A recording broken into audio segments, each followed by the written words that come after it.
Hey guys, it's Shane and Julie. We actually received some requests from people to do a shorter video of our video walkthrough of the Good News Bus. Yeah, that way it's easier for you guys to share. So if you want to see all our other great adventures that we've been on with the Good News Bus, make sure and check out the other videos in our channel. But for now, we're going to focus on the bus. So we took an old school bus, a 1995 International Amtran Genesis with the DT466 diesel. We turned it into an incredible home on wheels. Yep. So I hope you enjoy this.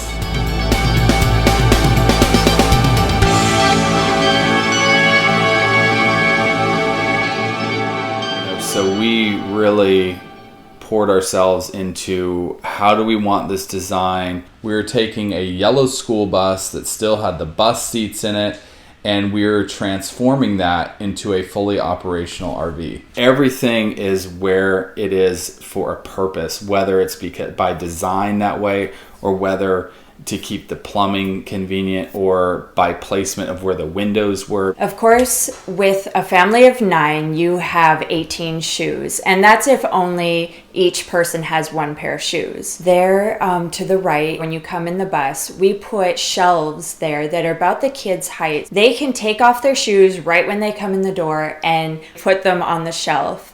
Above the dash, we put coat hooks. To the left is a cabinet that we keep books and school supplies and computers and whatnot in. And on the face of that cabinet, we have our inverter control panel. I'm really proud of my Air Ride seat.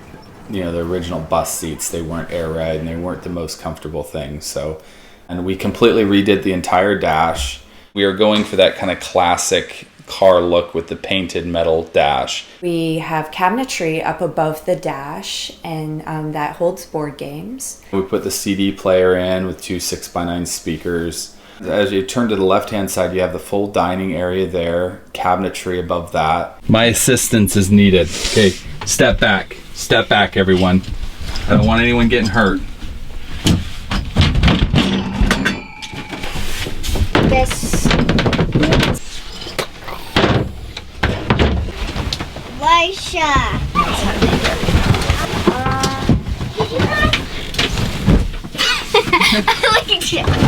So we're on our way to Timberline Upholstery.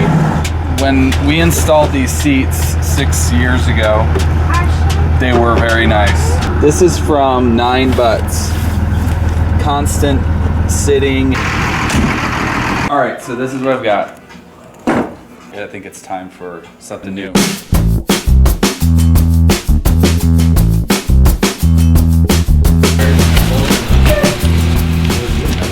You notice he's doing it exactly the same way I had done it before. I stole your design. When you see something's done right, you know, that's how you do it again. The new seat! Alright. I'm done with school already. This is a rest on my weary bum. Under the dining seats, we have storage. Under the one that's closest to the front door is where our inverter, our battery combiner, and our switching system sits. Our inverter allows us to use our battery supply, and it converts it to a 110 voltage.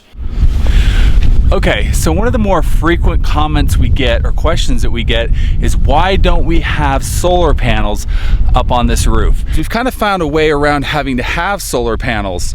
We've got something called a battery combiner. What a battery combiner does is allows you to have 2 separate battery banks, the batteries that start your vehicle, the bus, and batteries that power everything else in your bus, like your lights, your refrigerator, things like that.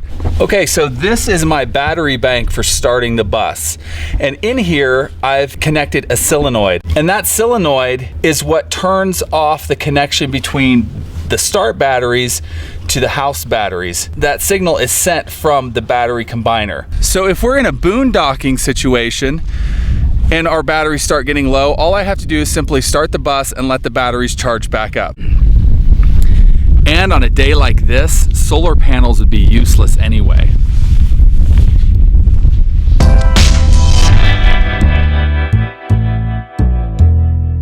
And then the switching system If you hook up a generator, it will automatically sense, okay, the voltage is coming from there, and it will switch and send that power where it needs to go. This is our shore power. We have the ability to attach 50 amp service here.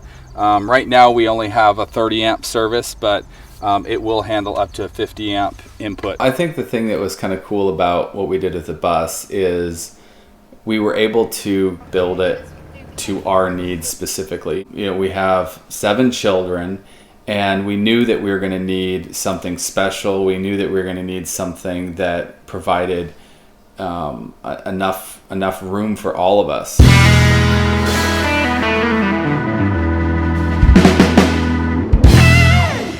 The Good News Bus has a really nice kitchen. It has a stainless steel stove that has 4 burners, and it has a large oven and broiler. And then you have cabinets up above. You have cabinets on either side of the stove. So above the stove, we have a really nice vent. It's fun. I usually make treats for my dad, and I always make coffees and stuff for him, frappuccinos and different things like that. Very good. Iced cafe mocha made by Arwen. She's kind of mastered the new espresso machine. I don't really skip a beat making a meal in the bus as opposed to in a conventional kitchen.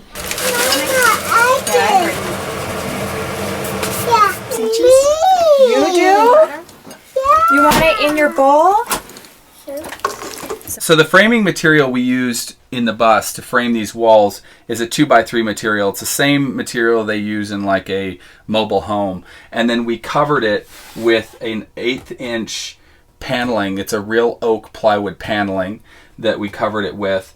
The upper cabinets and lower cabinets, we used a 3/4 inch oak plywood so that it's, you know, good and sturdy and solid. We also put in a very large sink that is large enough to hold big pots. The door right on your right is the bathroom, where we have a toilet and stone tiles on the floor and our shower. For an adult, it can be a little bit tight. What we do to make a little extra room is that we have the shower curtain is strung across by a bungee cord. And then that is really neat because it allows us to hook another bungee cord to that. And when we pull it, the bungee cord gives, and it makes the space maybe about 8 inches larger. So I'm standing in the Good News Bus shower right now. As you can see, it is a little tight, but there is enough room to take a shower in here. I've got decent arm room here, and it works good. We put an outdoor shower, and that is extremely handy because if the kids are dirty, they've been down by the lake, they have sand on them, they take their outdoor shower, and it's really nice. Underneath here, you'll see we have a gray water tank. This is the bathroom window right here. And the black water tank sits directly below the toilet. Next to the refrigerator, we put a built-in trash can. It's actually fairly large, so that's very nice because it's a pull-out trash can, so it just slides out. I really wanted to get a 3-way fridge so that we were able to function under any circumstance. So whether it's 12 volt, whether it's propane, or 110 electricity. I am often surprised how much that fridge can hold. You know, it takes some organization, you know, putting things in such a way, but it holds tons of food. And then it has the freezer too, so that's really nice. I knew that hot water was going to be an issue for our family. I mean, we have a huge family. A normal RV hot water heater was not going to be enough. They only make, I think, usually between a 6-gallon and up to a 10-gallon hot water heater. So we did some research on that, and we found the Precision Temp hot water heater, which is an endless Insta-Hot hot water heater. So we've been using the Atwood Air Command unit, and we have to say we've been very impressed with it. Not only does it cool, it also heats. Not only does it heat, it also has a dry setting on it, so it's like a dehumidifier, and then of course the normal fan setting. As you come down the hallway is the bunk room, and that's where the kids have their bunk beds. So there's 4 beds in there. Set. Good night, baby girl. Love you. All right, hug kiss.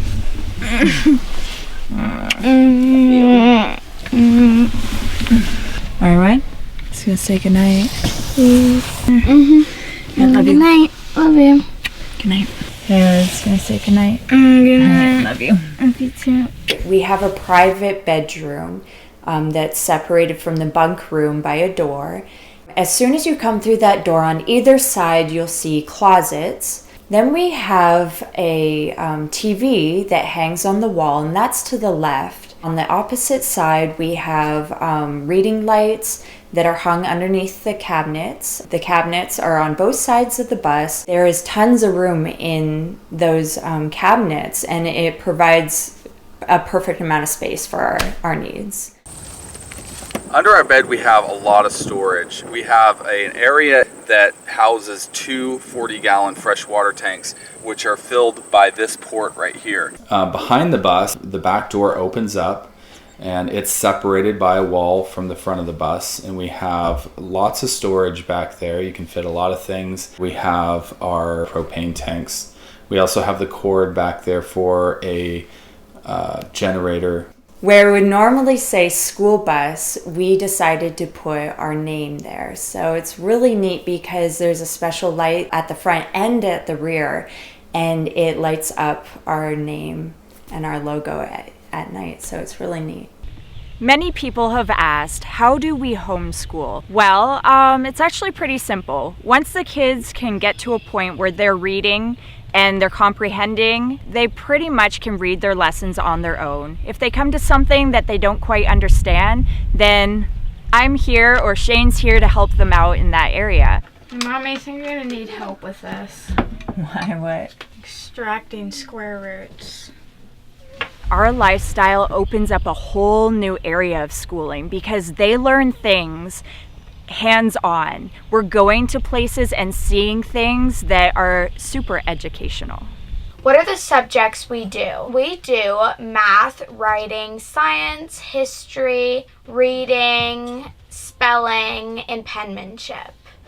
And we also get a good education from traveling. Although bus life has its challenges, we really enjoy the special times that we have in the bus. And I think we're creating memories that our kids will cherish forever.